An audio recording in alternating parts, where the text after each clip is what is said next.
Welcome to Tansson TV Plus. Of course, I'm Brandon. And I'm Mom. Yes, thank you so much for joining us.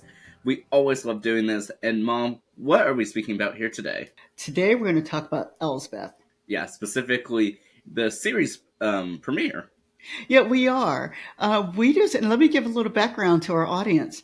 We were kind of looking around TV and we've heard a lot of people talk about Elsbeth.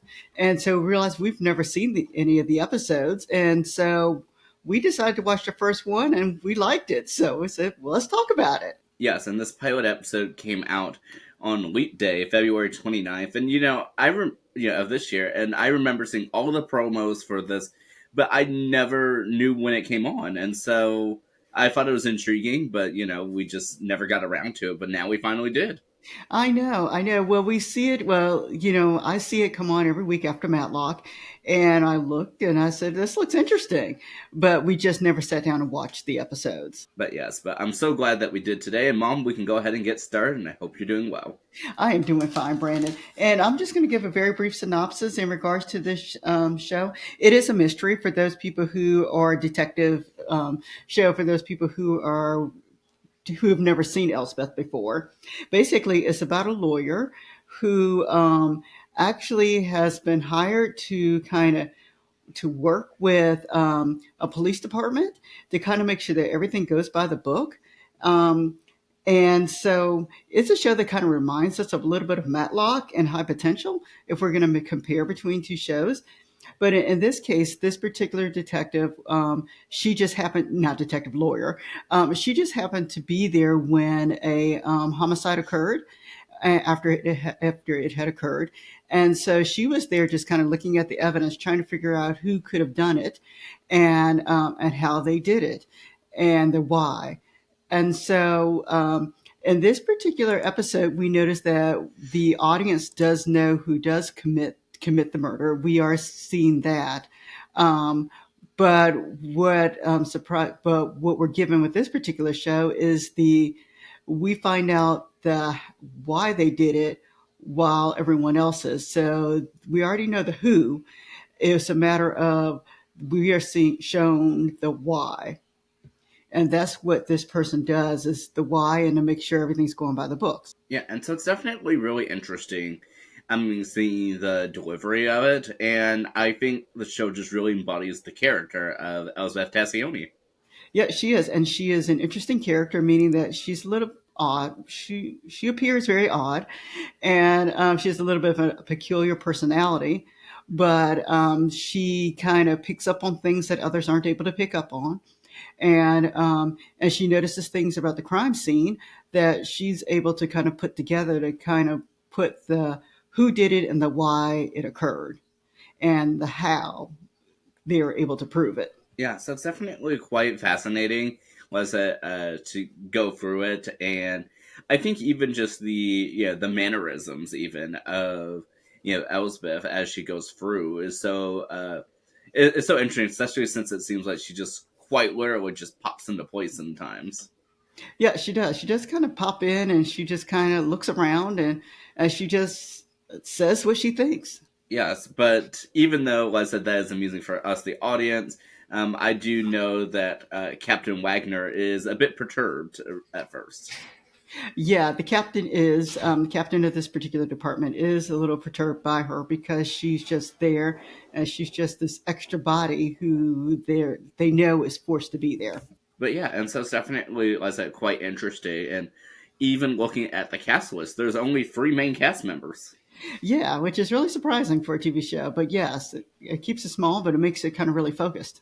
Yeah, and what did you think overall about Officer Blanc? I liked Officer Blanc. I thought she and Elsbeth made a really great team together. Yeah, and I really like the actress of Officer Blanc, who we recently saw in Turner and Hooch.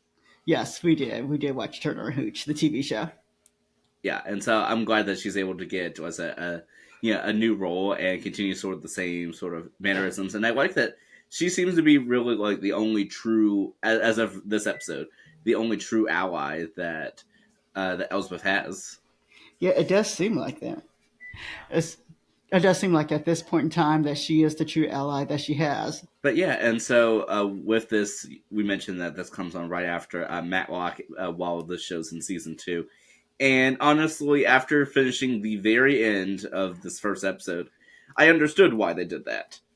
Yeah, it is similar to Matlock in that there's an ulterior motive in the with this, and I mean it's not really a spoiler, but at the end, because the show's already been on for a year or close to a year, the this particular character, the Elsbeth character, her job is really to kind of look after the captain, and not look after as in to watch him, but to look after him to make sure he's not corrupt.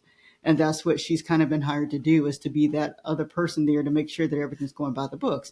And so that is brought out at the end of this particular episode. And what's interesting is, even though it seems like we have the underlying mystery, is I'm curious as to how much involvement they put into it. Just because, from what it looks like anyway, it seems that the episodes can also sort of stand alone. Yeah, it does seem like the episodes can stand alone. Like I said, we've seen so far two episodes. We watched the first episode, then we watched the episode that aired last week, and both episodes really could stand alone. Like you just said, the other episode we had seen was episode 16 of the series, and so truly bookending it, since we don't watch things in chronological order. Yes, yes. So we'll have to go back, and I really will go back and actually, I think, watch this one. Yes, and so the question is, well, I said, not only will we, well, I said, go back, is would we continue where the show is right now? I think I would continue where the show is right now. Yeah, I never thought that, like I said, I would be so in love with like this walk for CBS, with Georgie and Mandy's first marriage, and then with Matlock, and now with Elsbeth. Yeah, it's keeping us going throughout the night. But yeah, and so, Mom, is there anything else that you want to say about Elsbeth? No, I like that they're doing a non-traditional approach to this show in regards to the figuring out the how, even though we know the who, but how they're kind of going backwards with it, so that we can see how they really do solve the crime. And we noticed that in both episodes, not just the first episode, but the second episode, the 16th episode that we just saw. Yes, that's definitely interesting. And I heard the show has a lot of guest stars. So I'm curious as to who some of those are as we continue watching the show. Yes, same here, Brandon. But yeah, and I will actually note that something I did not know about the show is that apparently it exists within the same general universe as the CBS shows The Good Wife and The Good Fight. Yeah, and we didn't watch either, unless you watched it, Brandon. But I never watched either of those shows. Yeah, I've never watched either of them as well, but I had no idea. I mean, it was even connected. I just thought it was its own, like I said, its own series. I had no idea it had a connection with some previous series. Yeah, I didn't either. Yeah, and from what I read, to the best of my knowledge, is that the show apparently is not made as a per se spinoff. It's just more so a, we just happen to be reusing this character for a brand new show. Okay. Well, that's good to know. But yeah, so it's definitely interesting to see how we are able to get a little bit more creative in television. Yep, we are. But yeah, definitely something that I like. But Mom, I always love doing this with you. I love doing it with you also, Brandon. And we thank everyone for watching today. And we'll see you next time. All right, bye bye, everybody.